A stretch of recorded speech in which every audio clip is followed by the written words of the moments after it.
morning, everyone. In my mother tongue, we say Mbembekiri in Ewondo or Idibabuam in Douala. In Bassa, we say Meyega. So I am Dr. Carole Grace Mbarga. I am originally from Cameroon, currently residing in the United States since 2001. I currently serve as the United Nations Global Peace Ambassador. I'm a humanitarian, community activist, and a human rights advocate. Today, I would like to talk about the different types of education, because usually, and we've all probably heard this before, we say, in the words of President of South Africa, President Nelson Madiba Rolihlahla Mandela, he's the one who said that education is the most powerful weapon that we can use to change our world. We've also heard that when you educate a girl child, you educate an entire nation, you educate an entire planet. So, and most of the time as well, when we hear education, we start to think in the confines of a classroom, right? So the type of education I want to talk to you today is through a pioneer, a community activist, a civil rights leader in the name of Fannie Lou Hammer. So Mrs. Fannie Lou Hammer, she rose really from humble beginnings. She's an American, Black American. She rose from humble beginnings in Mississippi Delta, that's in the South, due to the segregated area. And she was very passionate and a voice to civil rights and voting rights movement. She was a leader for a greater economic opportunities for African American. This woman went through so much in her life, and what I learned from her, particularly as a community activist, and this is the reason I'm talking about an educator that's able to step outside of the classroom to educate the masses about important issues.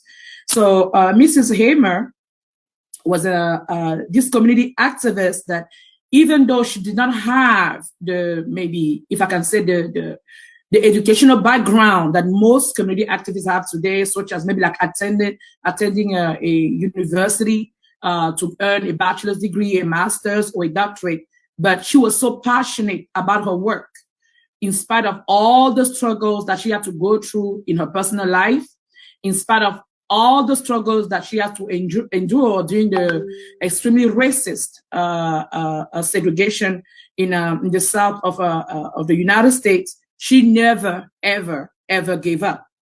So she was born in Montgomery County, Mississippi on October 6, 1917, and she was the last child in a family of 20 children. She grew up in extreme poverty, and by the age of 12, she had to drop out of school. However, because she was the only one who was able to read and write when she got her first job as a sharecropper, she was able to serve as a plantation timekeeper. How does she become a community activist? And she begins to instill this passion of hers to others to protest, right? So starting in 1961, she went through a personal struggle where she had a hysterectomy. That means that she was sterilized by a doctor without her consent. Imagine being a woman, a Black woman, you go to the doctor for one problem, but then they end up sterilizing you. This was common practice in the South back in those days. And even though she was unable to have children of her own, it's later said that she did go ahead and adopt 2 children.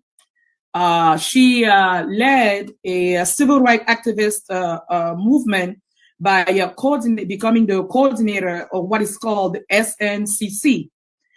And through her efforts, so many Black people who were denied the right to vote were able to obtain like favor. So as she began to organize a community through volunteering and encouraging young people to volunteer. That's how we got her famous sentence where she said, when you are sick and tired of being sick and tired, you don't go home and sleep. You don't go home and let oppression take away your voice. You keep going. So she was arrested several times.